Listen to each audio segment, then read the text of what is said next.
Group Sclimbing begins now. Group Sclimbing begins now. Hey everybody, hey, what's up? What's happening? Hey everyone, what's going on? My name is Sclimbo from Stock's VTubing Agency. Certified self-improvement VTuber. Hello, yellow. I'm not yellow. Oh, I guess there's some yellow. Hey, Noxus, what's up? Welcome in. Ghostly King, welcome in as well. Hey, who upsillim their bow? Yo, it's me.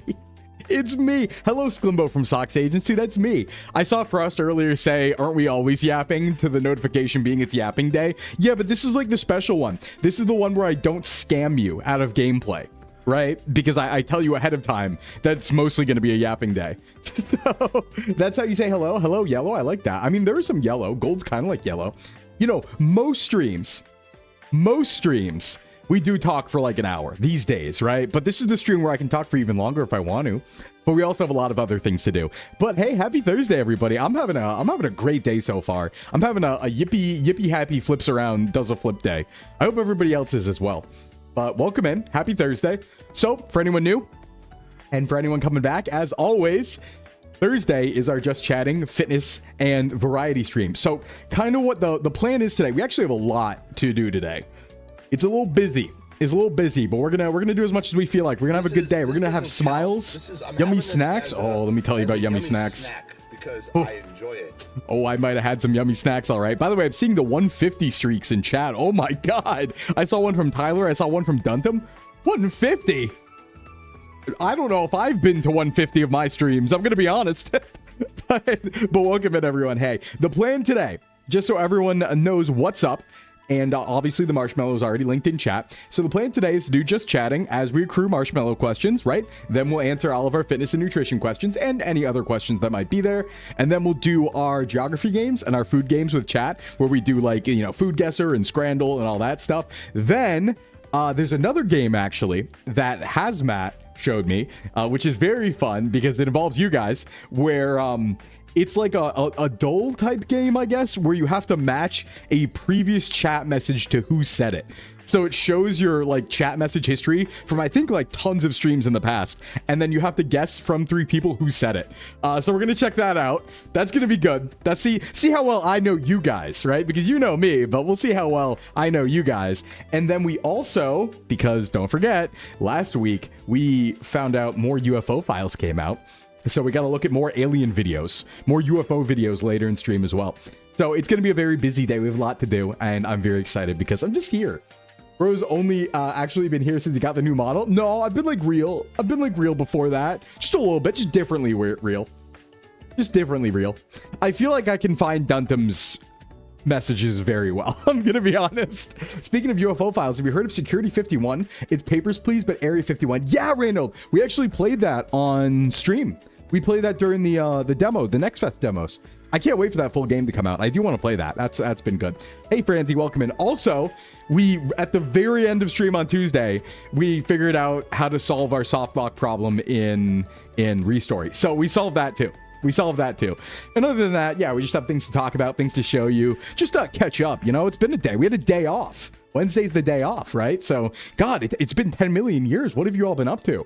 I know a lot of us might have like grown our hair out. We might have gone through anime time skip arcs since we last saw each other, because it's been like, you know, like 48 hours. So like, whatever we get up to. Yesterday, I might have had a yummy snack. I might have eaten a lot. I might have had, what you eat? Well, I maybe went out to dinner with, no, not that. I maybe went out to dinner with my aunt last night, because I haven't talked to my aunt in a while. My second mom. And maybe I ordered a lot. Maybe I had an entire loaf of bread, an entire soup, an entire burger, an entire loaded baked potato, and an entire strawberry shortcake. A hearty meal. I had a yummy dinner, okay? I was very rotund afterwards. I was very round and full of snacks. Yeah, it was good strawberry shortcake too. It was. Hey, but let's welcome everybody in, so we don't get too far behind on it, and we'll do our location for the day, because of course you're guessing. Yeah, a hearty meal for a growing Sclim. Oh, I'm growing all right. Big round belly full of yummy snacks. It's like this slapping belly emote. Oh, I have something to show you too. I have a cool Twitter message I got that I need to show you guys. And it's public. It's okay. It's not a private DM or anything like that. No, everyone does want to bread me. That's different. Hey, Goat. Just wanted to hype you up after Malfi's posting day yesterday. You and everyone at Socks are something to look up to. Keep being the amazing Uncle Sclim. Thanks, Goat. Thanks. We're just having fun out here. You know, I feel like it's easy to not be evil. That's shocking, but I feel like it's really easy to not be evil and like have good, happy smile times instead. That's my opinion. Amen. Hey, what's up, Miff? What's going on? I saw your clips on Insta. Glad to catch you live. Yo, from Insta? Okay, guys, I haven't talked about this yet. I finally started posting the clips to Instagram. It has been like 10 months since I was supposed to start doing that, because really I should have done it with debut, but I started this week posting clips to Instagram, so it's really cool. You come over from the Insta side, Miff. That means you're the first one to come over from the Instagram side. Yeah, if you're on Instagram, to be fair, it's the same clips that are on TikTok and YouTube Shorts. I just haven't been posting to Instagram till this time. I put up the same clips on Twitch Stories, YouTube Shorts, Instagram, and TikTok. So they all go up around the same time too every day. So yeah, but I did start doing that. So if you're on Instagram, follow if you want to see them again. You know, maybe you want to watch my shorts on every platform and like them and engage with them. Maybe. Hey God, I'm having a great day. Oh my God. I have words to say about today and thoughts. The bar for being a good person's on the ground. Some people just start digging. They do. People are really poisoned these days, I think, by the internet and other things. Speaking of clips, I'm pleased to announce that Sclim's nose is easily trackable. Yeah, let's go. Serd, I'm so excited now that you're on, because Serd hasn't edited. Well, the short that went out today was the first one edited by Serd with the new model, because I was slacking on getting them to Serd. So now we're going to have Serd new model edits that are going to go crazy. By the way, I got to say, you guys, clips are way easier now. I have like a huge stock load of clips that I'm behind on now, because clips just seem way more interesting now that I can move and like react better and stuff. And they've been doing better too. I've had like, I think 2 of my most popular clips in the last week rather than the last 9 months. That's what a model upgrade will do to you. Oh my God. Oh my God. Yeah, you move so fast and stuff. It's fun. All right, let's welcome everybody in and then catch up and start talking about stuff. We'll talk about our days, what we're doing yesterday, mornings, all that good stuff. And yeah, have a good day today. You know, today's just about vibing and having a good time. So whether it's the beginning of your day, the middle, or the end, stop by for some group sglimbing. All right, from the top, welcome in Amelia, Ayoto, Tufo, AA, Feral, StayBright, Frost, Hades, Duntum, Orpheus, Zeppelander, Goats, Saito, Janan, Little Crow, Varn, Dusk, Lovely, Miko, Shadowbendith, A12, Charmcork, Nindessa, another Charmcork, but that, oh wait, Silent Lurk, I'm not supposed to say anything about that. Got some new books. Yo, what books do you got? Tyler, Wolfram, Fari, welcome in. Thank you for the 150 streak, Duntum, oh my God. Simon, Hana, Binka, Maple, EC Fireworks, Whiskauser, Mint, Orcus, Sabraf, Mayari, Mario Grandma, Peoplers, Poopador. Oh, by the way, Mayari, just to clarify, for the marshmallow, yeah, you can put those in at any time. As long as that's like, you can put them in whenever. We never miss any. There's no like limited time on those. You can add them whenever. Yeah, I keep forgetting Silent Lurk. I'm just reading the names the first time I see them now, basically, on the tracker. Mint, thank you for the 105. Peoplers, the 145, and Tufo, the 150. Ghostly King, welcome in. Queso, welcome in. 125 with AA. 7 streak on Stoof. Thank you so much for that. Tyler with the 150. Swordfish, Hydra, Hades with the 20. Thank you for the hydrate, too. Let me drown myself in yummy water really quick. Noiru, Franzi, Sin, Reynolds. Let's see, Baby, Meow, Etu, Corvoy, Myth, Scramcrafted, Lord Dorman, Woozer, that's the MN10 one. Delmeyer, Franzi, thank you for the 35. Trent, welcome in as well. How you doing, Trent? Nekoink, Malinor, Juicy Dum Dum, Mika, thank you for the resub. Thank you so much for that. It says Gubidabadidu. I agree. Proj Zero, welcome in. Mika, welcome in. And White Chocolate, welcome in. Okay, that's everybody. No, I didn't meow. I went. That's the name of one of the check-ins. It's that's one of them. It's also alien communication. You're all dirty power washing farm equipment. You should power wash yourself, Trent. Have you ever wanted to power wash yourself? So like your skin, like power wash all your skin off so you know you're clean. Have you ever had that urge? I sure have. Can you do that one? That one? I don't know how to do all these.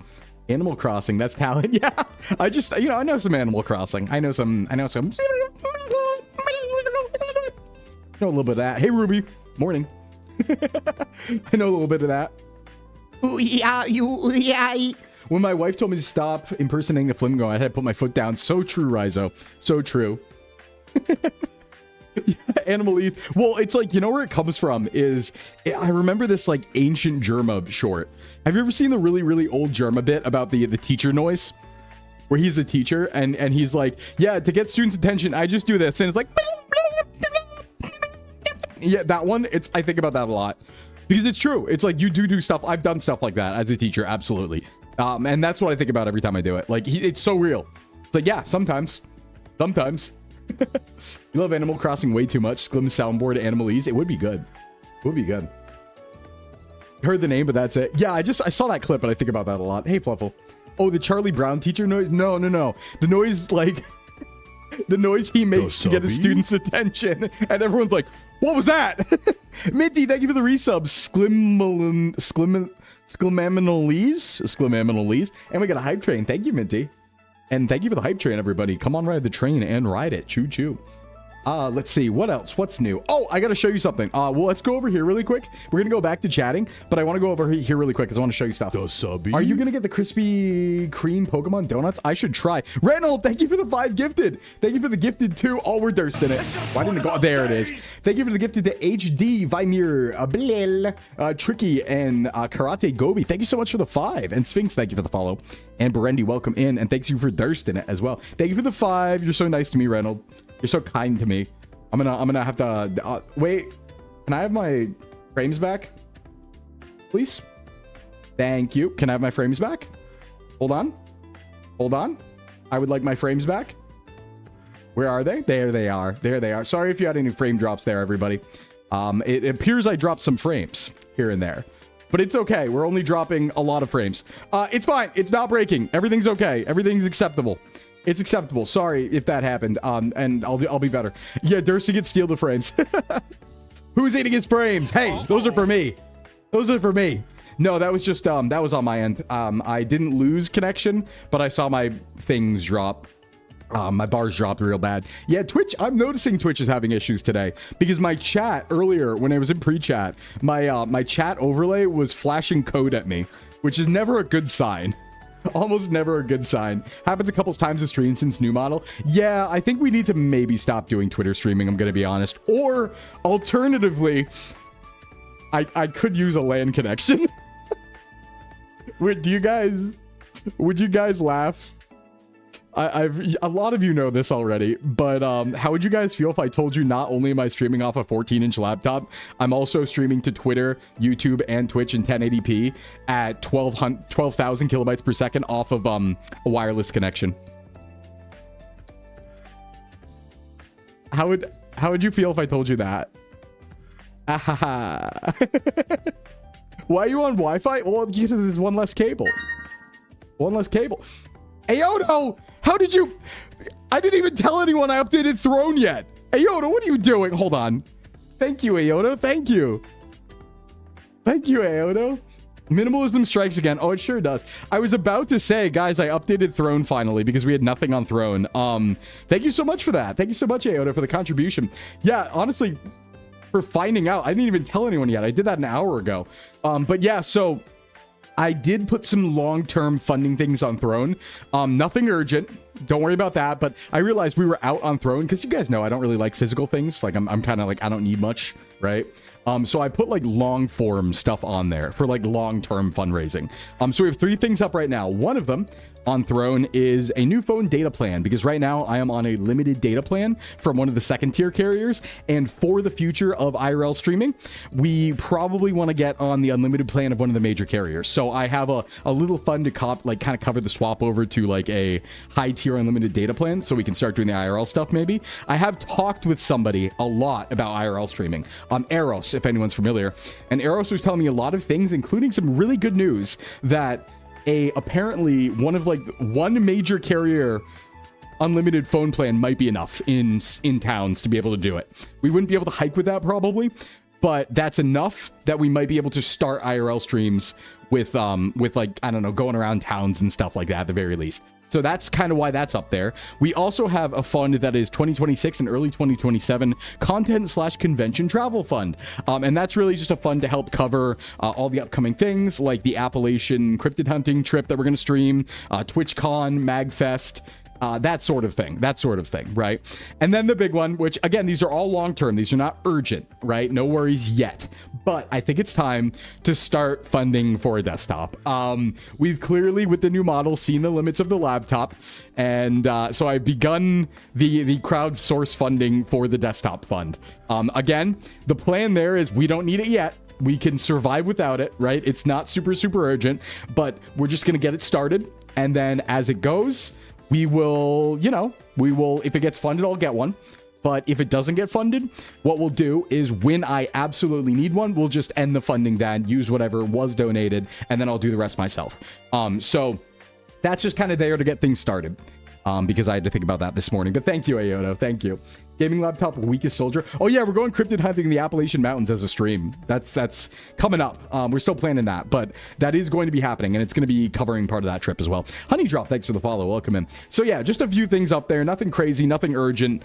Just kind of there because there was nothing there for the last like week and a half or 2 weeks or so. So I was like, I should do that. Don't say it too loud. Command could hear. Gamma, thanks for the follow. Welcome. What do you mean fully funded? What do you mean fully funded? Huh? What? What the? No, hey, come on, man. That was quick. Oh, who?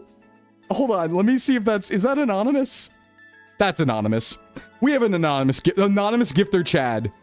Anonymous gifter Chad just fully funded. Okay, well,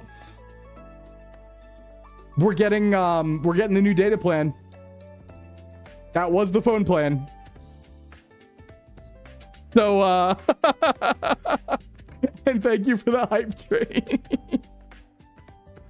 Generally, the fuck you mean you stream from a laptop? Oh yeah, Mayari, that's right. A lot of the new people won't know this. You can actually see it in my Twitch about section. My main PC and the only PC I have is a 14-inch gaming laptop. That's what I stream from.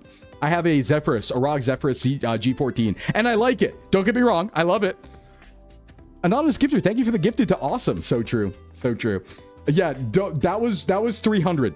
That was 300. Someone just 300'd that.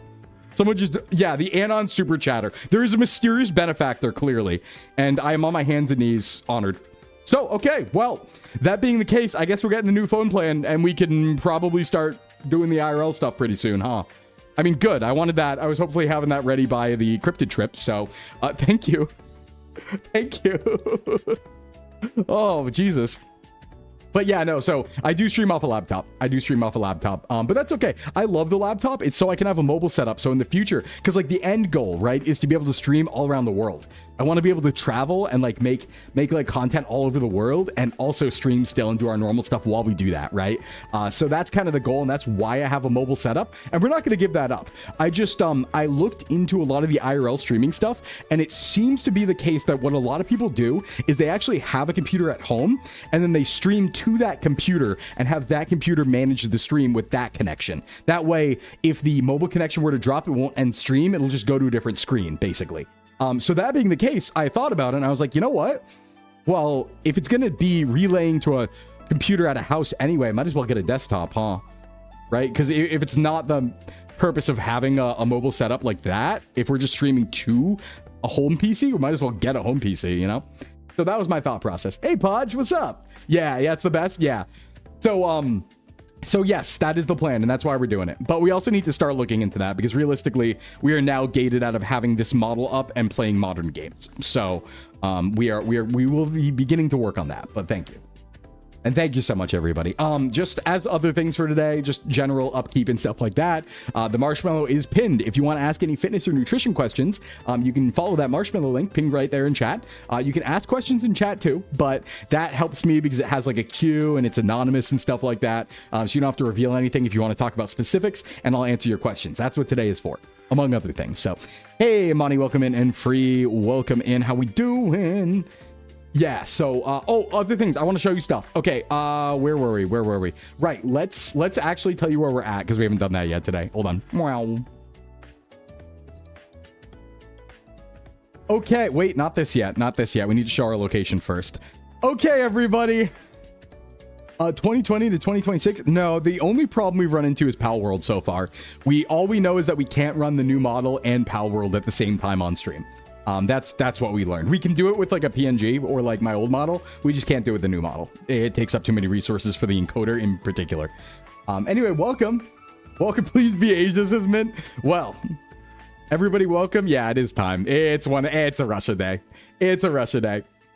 Everybody, welcome to Hilok in Russia. Hilok in Russia. This is above Mongolia. We are north of Mongolia, which is always weird. You know, geographically speaking, it always like, I always like to think that Mongolia is like one of the most north countries. And it's so weird that like almost most of Russia is still above Mongolia, because you think of it as like the wild Mongolian steppe. It's really funny. Hey, Giddy, what's up?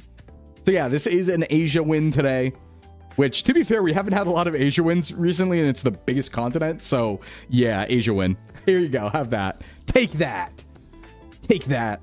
I also have something else to show you. A very cool message we got. I think this is a sign that I've made it, everybody. So, I was going through my notifications on Twitter recently, and I saw this reply.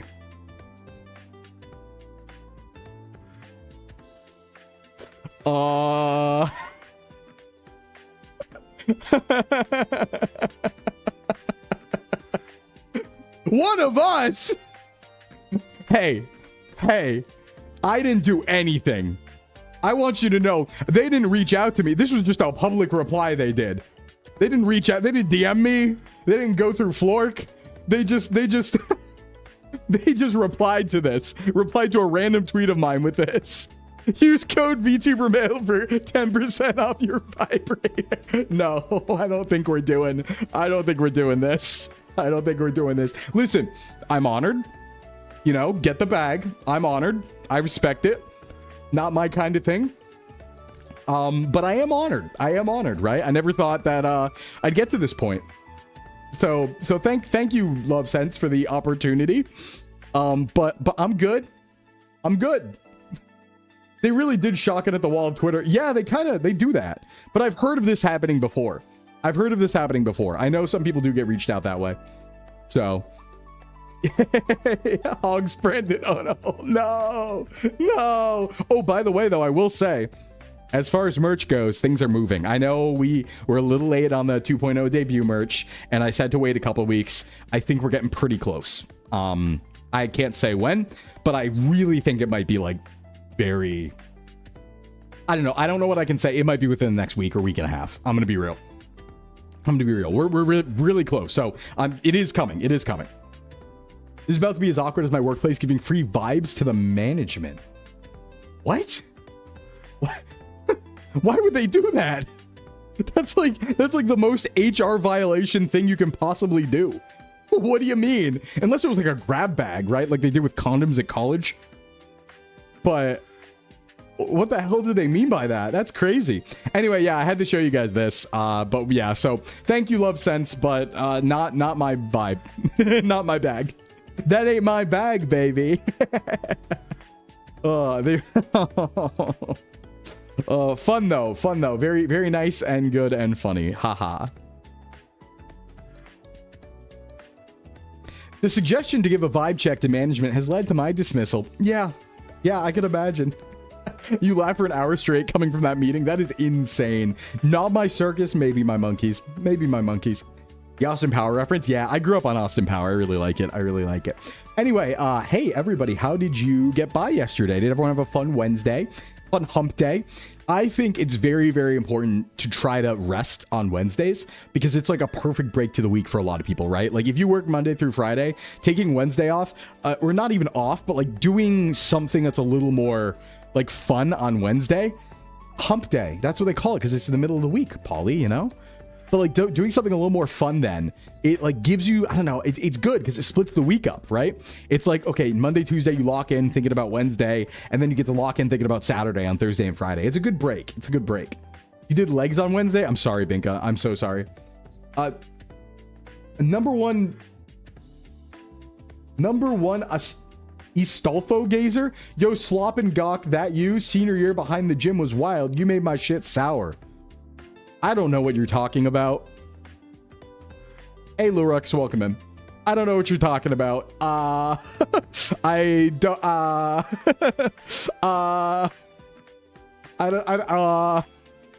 don't think I had anything to do with that.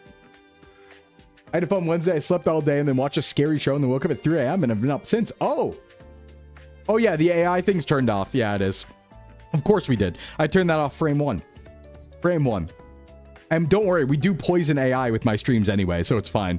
Listen, I mean, you guys know the topics we end up talking about. Like, if they want to hear about that, they're more than free. But not actually, because we turned it off. Get bent. Thanks for the reminder. Yeah, everybody turned that off. That's scary. That's scary.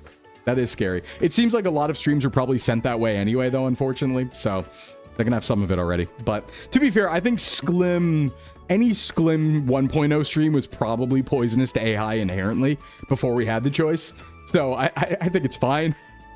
I think it's fine. I wish I rested but had to clean up ants again. Damn ants. We live on top of the ant hill, but they always crop up in summer. I hate ant cleaning day. It's a funny way to think about it. Welcome to ant cleaning day. Yeah, you know, I've been thinking a lot about what I've talked about this before, but this idea of like kind of just like waking up and trying to as early as possible get up and like, I don't know, treat the morning like you're a kid and you're like playing, you know, like before work or something like that, like make sure you play kind of energy. So yeah, good morning this morning. I got up, I was a little late, but I got up and I just kind of ran around outside for like an hour and a half and feeling good. It's a good day, you know. I feel like most days are good days, but it was like, yeah. I'm happy. Plus, I have a little bit extra freedom because I know you guys are a little worried about my busy schedule this week with the 9 streams we're doing, but I don't have TTRPG tonight because the DM is away. So I actually have tonight free, and there is a lot of stuff I want to work on. It's nothing crazy. I'm not going to be burning myself out or anything like that, but yeah, there's some good stuff I want to work on and get back up to speed on and stuff. I got to book some flights. What do I do? I have a to-do list. I have like 8 things on the to-do list I want to do tonight. But they're not bad. They're kind of like chill. It's like booking flights, some art commissions, things like that, event planning for upcoming stuff. So it's a lot of that sort of stuff, but we will get to that today. Yeah. So sorry to have left on a cliffhanger. I got a call in the middle of that. Anyway, my workplace seldom is part of sexual wellness. Well, I mean, that's very like forward thinking of your workplace. As long as that fits the vibe. Yeah. Creating a channel and just play Xavier Renegade Angel on repeat. Oh, Sentry, that's a good idea. I love Xavier. Watch out, people. Get in the way. What a show. You could never make that show anymore. That's a crazy show. Dawn dish soap, vinegar, and mostly water in a spray bottle as a pet safe way to nuke ants. You should just eat them all. Why are you passing up free protein? That's what they do in like Jungle Book, right? You work at a place that sells makeup? I guess that's like not related, but could be, you know? It's like, I mean, it's not like an insurance office, right? Like, I think it'd be weirder if an insurance office was selling those than like a makeup place, you know? Fits the vibe is the most wholesome accidentally innuendo. Fits the vibe. Well, vibe is an important word and an important thing, but that's not for me to say. Ants taste nasty. They're full of acid. Are they? Well, that's all right. My stomach's pretty strong. Spray them with the oleic acid. It smells like death to them. They actually carry living ants off to the graveyard site if they smell it. Wait, that's grim. Don't torture them. You like vibes? I love vibes. Yeah. I'm all about the vibes.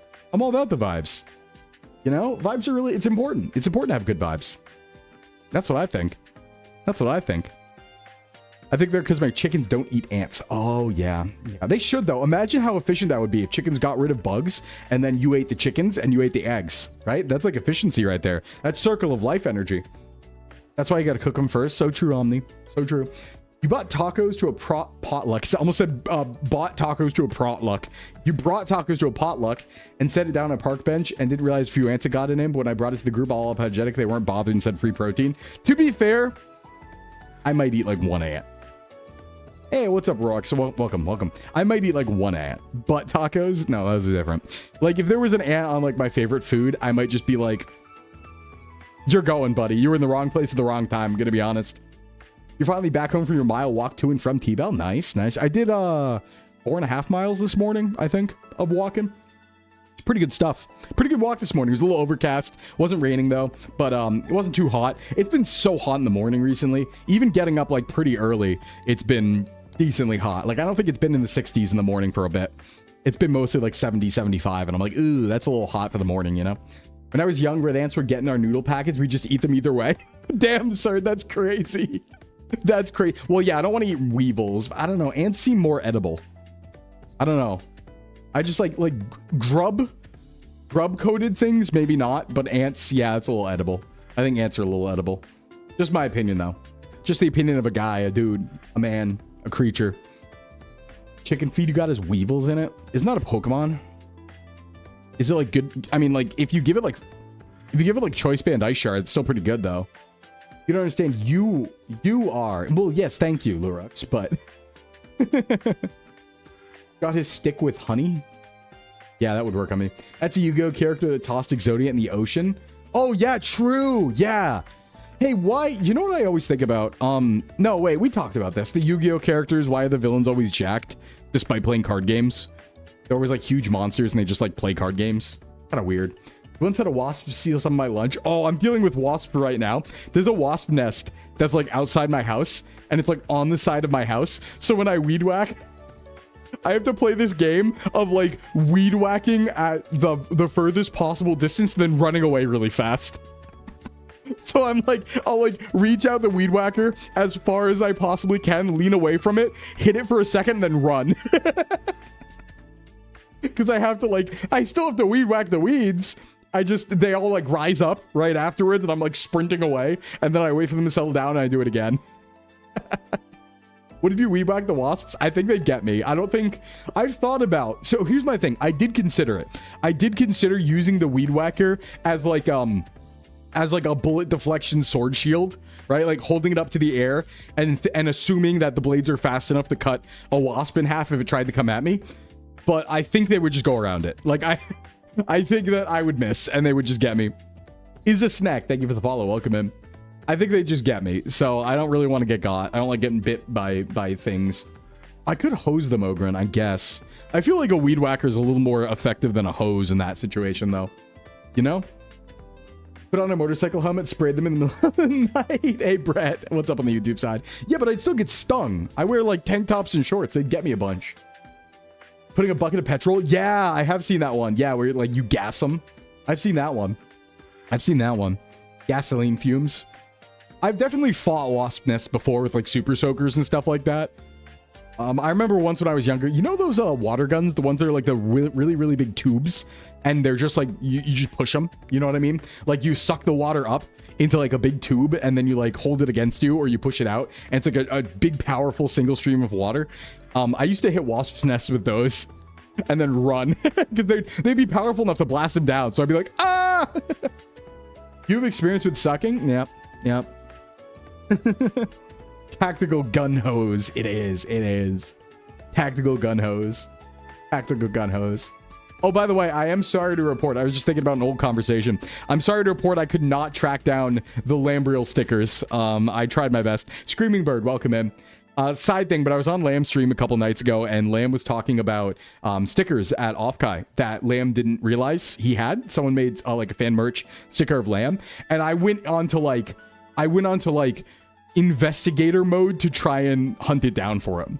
So I went like and searched because I saw there was a sticker of Roy and a sticker of Envy right next to it. So I searched like all the Roy and Envy merch on all of the merch search sites for Offkai. And then I found it wasn't any of those people. So I searched on Twitter and looked in people's hauls to see if I could find one. And then I did. And I found one. And then I contacted the person and they didn't know who the artist was either. And they couldn't find the artist's socials. It seemed like they like knew who the artist was, but they were like, they couldn't find any socials or anything like that. So unfortunately, we did not find it, but that was an event that happened a couple nights ago. We're searching for that. That would have been cool. Seen a video of someone spraying Gorilla Glue into a hornet's nest.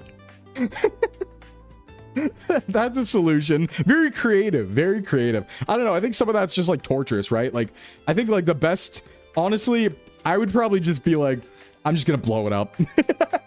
That might sound torturous as well, but I feel like I would just like get like an M80 and blow it up. Have you ever thought about detonating a wasp hive? Bugs deserve it. Well, wasps do for sure. I'm not gonna torture them. I just want them to stop being a problem, you know? Hey, Mushroom, what's up? So there used to be these old fireworks called M80s, and it was like a 16th stick of dynamite or something like that. They banned them. They haven't been around since like the 70s or 80s, but my dad had some that he like kept around, and you could definitely blow things up with them. So like, you know, I have exploded a wasp nest before. Hey Liz, thank you for the continued sub. Thank you so much. A continued sub is honestly an honor because it means that you got a gifted sub or something, and then you decided on your own to continue it. So thank you so much. Thank you so much. Big love. You have to do it on stream. I'm not blowing things. Okay, maybe I'm blowing things up on stream. Actually, it's not a bad idea. What if we have a stream where we just blow stuff up? We could do that, right? What if, well, once I get the IRL set up, we could just go to New Hampshire and blow stuff up. we could just, yeah, I did. In my first lore video, I blew myself up with dynamite. Well, not with dynamite, but with fireworks. By the way, if anyone hasn't seen that, my original debut video, I blew myself up with fireworks. Like a model of myself. I actually straight up detonated a model of myself with fireworks. For legal reasons, this is legal. It is. It is. I'd be using legal explosives in New Hampshire. Because most of them are legal there. Yeah, New Hampshire explosions. Yeah. I can get... It is a legendary GIF. Oh, yeah, there's a GIF. I forgot we had it. I forgot we had the GIF. The most cishet male-coded stream idea ever. It's like, hey, you want to blow stuff up?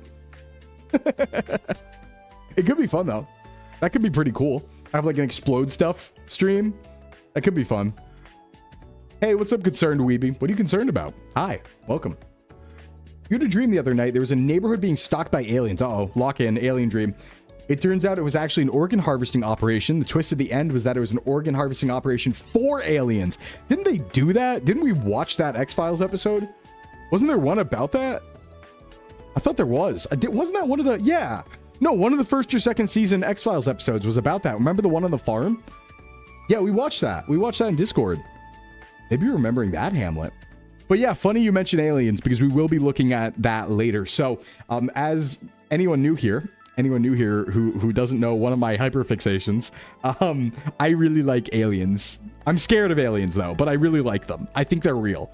But the topic of like UFOs and aliens is really interesting to me.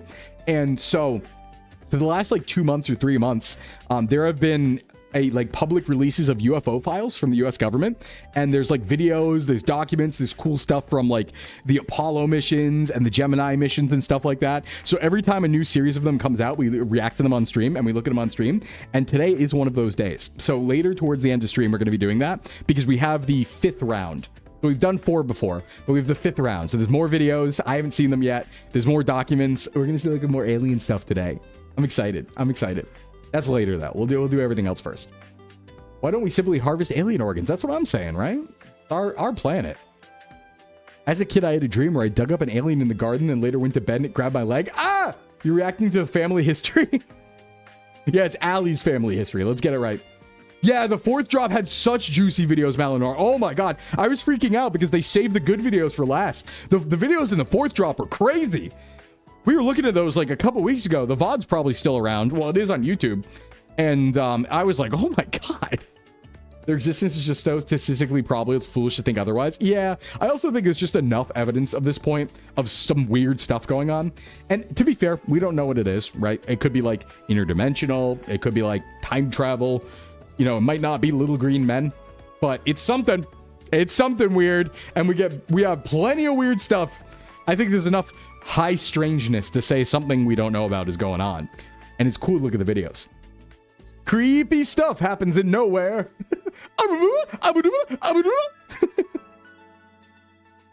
Encourage the cowardly dog. You can always buy tannerite. I don't think I can do that. Hey, Draco, what's going on? Do you ever just go to the doctor and he tells you some whack shit and you're like, fuck? Not really, because my doctor's like pretty good. What sort of whack shit is your doctor telling you? Okay, Courage. Courage, my spirit animal. Muriel! No, not exactly. Does your model have a ref sheet? I'd like to draw some fan art. Yeah, Weeby. Oh god, I don't think I posted it publicly though. Wait, is my ref sheet any? Yeah. Wait, I think Sock's account did. Weeby, if you go to the Socks agency account, which is my agency on Twitter, I believe you might have to scroll down a bit, but I think my ref sheet is there. We might get a link to that, honestly. I bet someone will get a link to it in chat. I should probably post that. But thank you so much if you'd like to do fan art. Thank you, thank you. I like to think of that meme. It gets more real every day. Reality show. This season of Earth is insane. That's what I would do, to be fair. That's what I would do. Listen, if I knew that Earth was a show, I wouldn't even be mad. I'm going to be 100 with you guys. If I found out that Earth was a reality show for like galactic entertainment, I'm an entertainer, you guys. I feel like I would do even crazier stuff if I knew that, right? Because listen, at my heart, I like entertaining. I like streaming. I'd be like, oh yeah? A galactic audience, you say? I'd be popping off. Maybe they want to do man art. Heart's beating too much because too fat, or I'm eating too much sodium. It gives me the heebus jeebus. Yeah, well, one thing you can do is, let's see, eating too much sodium. Yeah, I mean, if you ever want to pursue, fitness, nutrition, anything like that, I am here to help. That is my career. So if you ever have any questions or specific things you need help with, this is the place to be, because I train people in real life. That's my job. And knowing about that stuff and helping people with that stuff's part of my job. So if you ever want help, I'm here. Dungeon Crawler Sclimbo. Yeah. Interstellar. Hongchi, thank you for the, Hongchi, God, I can't pronounce, I'm sorry about the pronunciation, but thank you for the 7-stream streak. Is it Hongchi? Hongchi? Hard to do. I don't know my Chinese pronunciation. I feel like Earth is a zoo exhibit and the aliens we think we see are like kids who accidentally fall in. Very possible. Very possible. It is the perfect stream to ask those questions. Yo, Glorbus, check out this guy named Sclim. Funny shit I've ever seen. Yeah. Listen, if I could be like a space Oshi, it sounds pretty good to me. Is that a slushy I see? Hold on. Enhance. Is that slush? Hey, slushy. What's up, slush?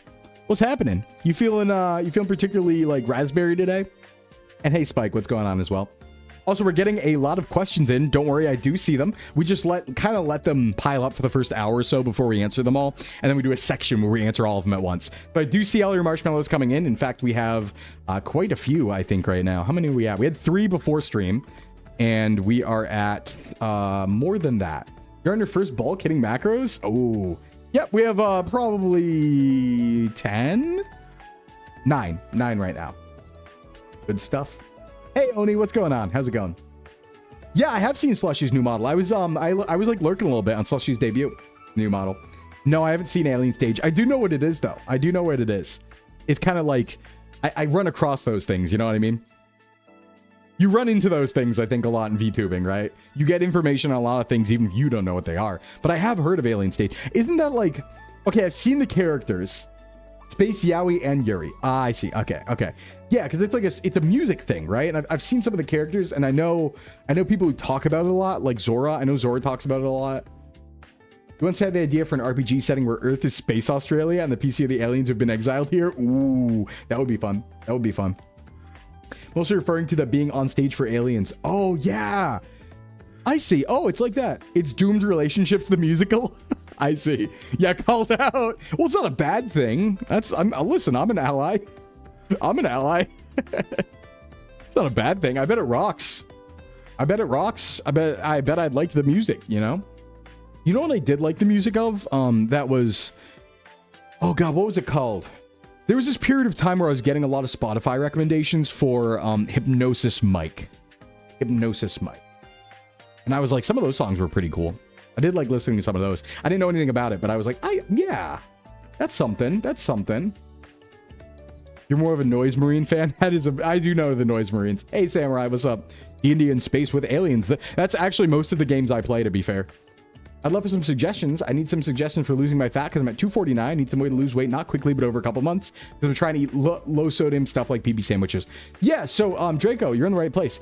Best thing I could recommend really quick, low tips, is your nutrition's going to be everything. So focus on the nutrition side more than the exercise side. Exercise is still good and you should do it, but losing weight is always going to be a function of calories in and calories out. You just need to find those numbers. So there's online trackers where you can put in your height, weight, age, activity level, and it'll tell you about where you want to be. And that's a good place to start. Just for like a quick little introduction on where you would want to look, basically. So, yeah. You're drinking water too? Good. Oh, 294. Yeah. So, you know, it's hard to give you any specific advice without like height and activity level and age and stuff like that. But yeah, that would be the place to start. Hello, I'm the Whimsy Stealer. No, Chef, you could never steal my Whimsy. You're not strong enough. My Whimsy's too powerful. How do we know you're not hypnotized right now? I don't think it'd work on me. No, maybe, you know what? Actually, I think hypnosis would work on me. I'm pretty suggestible. Actually, I bet hypnosis would work really well on me. I'm pretty suggestible and like, I have like a very active imagination. So actually, I think hypnosis would work very well on me. How much weight should you gain before cutting while maintaining a 50-25-25 split? What do you mean by 50-25-25? What do you mean by that? How much weight should you gain before cutting while maintaining a 50-25-25? Are you talking about macro breakdown? Like a macronutrient breakdown of 50%, what would that be? 50-25-25, probably 50 carb, 25 fat, 25 protein? Or 50 protein, 25 fat, 25 carb. Is that what you mean? I hereby declare my phone battery to be at 69. Nice. Did you have any childhood imaginary friends? Yes, the entire cast of Dragon Ball Z and Naruto. Yes. But I was just LARPing. You give off vibes of being suggestible. I give off vibes of being suggestible. Oh, yeah? 50% carbs, 25% fat, 25% protein. Yeah, so the actual macro distribution won't matter too much. I would say, though, how much weight should you gain before cutting entirely depends on where you started and how much you're lifting and what your end goals are, right? So, like, I wouldn't, if I was going for a lean bulk and I was already pretty muscular, I would probably only go 10 pounds, 10 or 15 pounds total before cutting. That would be, like, the right way to do it. That would be the right way, I think. I think you'd be doing the catwalk by the end of the hypnosis. Kill the Malaysian Prime Minister. Are we talking about Zoolander? Yo, is there an age limit on the stream? My little cousin wants to watch. Yes, 18 plus. 18 plus on the stream. Thank you. Thank you for asking, but 18 plus on the stream. Hey, what's up, Antarctic? What's going on? You saw Magic Sure during a trip once. They encouraged the audience to follow along. Yeah, they did hypnosis at my high school, like senior week or something like that. You've joined the Discord. Welcome, Draco. Good place to be. We have a fitness channel. Whimsy seller, I'm here to purchase your strongest whimsy. My whimsy's too strong for you, traveler. Yeah, I probably wouldn't put up a huge resistance to it. Hey, Bigum. What's up, Bigum? Responsible. Give us blue steel. One look. Don't expose your cousin to my chat messages. Yeah, don't expose your cousin to me. I'm not friendly right now. You got a new Twitter follower that isn't a bot. Nice. Hey, I did this really sad thing yesterday. I culled some Twitter follows yesterday. Not followers, but follows. But don't worry, it's nobody here. It would be nobody here right now. Absolutely nobody here right now. What I did, and I'm very meticulous about this because I do want to follow people and support people. So what I did, because I got to like over 1,000 people followed, and I was like, well, I'm not seeing 1,000 people worth of stuff in my timeline, right? So I went through actually every single person I follow, more or less. Not every single person, but like I just like went down the list and be like, do I recognize that name? And then anybody who I didn't recognize, I looked to see if they've posted in the last 3 months. And then if they haven't posted in the last 3 months, I did like an unfollow because I was like, okay, they're gone, right? And not only I checked their Twitch as well if they're streamers. So like I did a very meticulous version of this where I was like, I want to make sure that they are gone if I'm gonna give an unfollow because I don't want to be unfollowing anybody, you know. But I was like, I want to make sure they're gone, right? Or like, you know, forever hiatus or something like that, where I'm like, yeah, they're not putting out any more content, stuff like that. So I was very careful and meticulous about it. I think I ended up unfollowing like 25 people out of like 1,000. But to be honest, it was sad in a way because there were people there who I like, you know, I knew them and they're gone forever kind of. And it's like, damn, it is scary to see like the people stop streaming and they disappear without saying anything. And it's like, aw, damn. Quick ask, do you know specifically what classical music did you hum for one of the clips? Yes, sir. That one was, oh God, what's it called? It's like it's the morning theme